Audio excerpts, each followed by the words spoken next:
The power really coming from her glutes.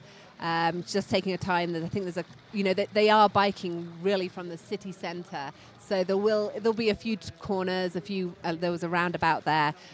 So I think they'll be looking forward to when it's always nice to be in the city because you get the atmosphere, but you can really find your groove when you hit the open road outside the city.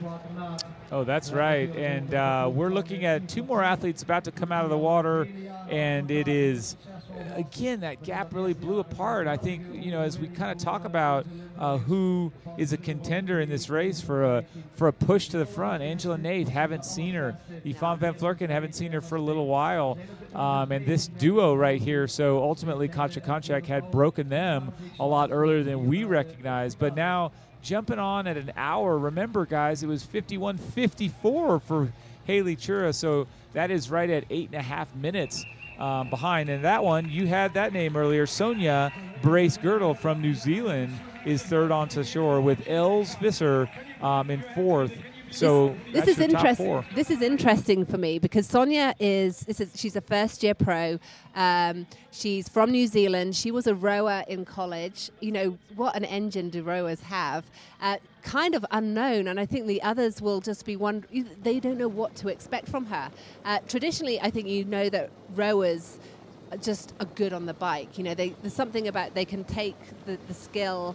And maybe it's the kind of the leg strength, but they can really take that and put it into practice on the bike. So I'm kind of excited to see what she's going to do today. Yeah, having not got an Ironman in the professional ranks anyway under her belt. You said she was coached by Ironman Master Coach, Ironman U Master Coach Matt Dixon. That's a wealth of knowledge going right into her training plan. So I think she'll be well prepared as she tackles this race. Another one that's just very well prepared. We talked about her move. She used to live in the southeast part of the USA, moved up to Montana in the mountains, but more importantly, she moved to altitude to get a little bit of an advantage there, training at those higher elevations.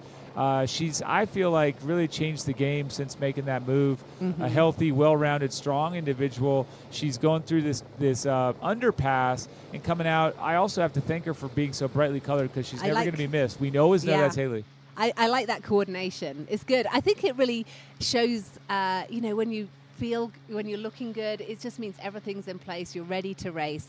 And, Haley hasn't had an easy last few years. She was in a pretty bad car crash, and she's really had to work her way back to race fitness. So it's really seeing her performance at the Ironman 70.3 World Championships in Chattanooga last year.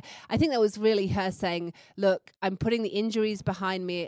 She worked really hard to do that, and she's back on the world scene, and she wants to be better than she was before that accident. That's Dutch athlete Els Visser onto the bike after an hour-long swim. Our poll is saying just what I thought, not to say I told you so, but 90% of you think Haley can hold the lead. Let's just see, because you guys can bring that back to me here in a couple hours if I'm wrong. But Haley Chura, 90% of you think she'll hold the lead. Keep on voting. That is a good guess because she looks strong. But remember, the likes of Angela Nath, Katja Konchak, Yvonne van Vlerken, the only woman to have won here before that's on our start line. So the odds, they're favorable now for Haley, but they are not a locked and loaded answer here. Now look at this. Onto the bike. We saw her come out of the water. This is your gal. This is our rower. And you could see powerful, strong strokes she had in the water. That was her long stroke.